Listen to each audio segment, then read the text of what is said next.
अस्सलाम वालेकुम all friends. आज हम आपके साथ शेयर करने जा रहे हैं English grammar. It is weather. We usually use it is when we talk about the weather. It is plus adjective a description of the weather. It is sunny, it's cloudy, it is windy, it is foggy. It is plus adjective. It is plus verb plus ing. The weather is happening now. It is raining, it is snowing, it is hailing. We can use it is in different tenses. It was sunny yesterday. Present tense,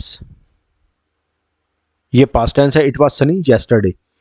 Perfect tense, it has been sunny all week. It is present tense, it is sunny today. Future tense, it will be sunny today. तो friends, उम्मीद करते हैं ये information आपके लिए इंतहाई अहम होगी। इस तरह की मज़ीद मालूमाती वीडियो हासिल करने के लिए हमारे चैनल को लाइक एंड सब्सक्राइब कर दीजिए ताकि आने वाली तमाम तर इन्फॉर्मेटिव वीडियोस आप तक बआसानी और टाइम पर पहुंच सकें। थैंक्स एंड अल्लाह हाफिज़।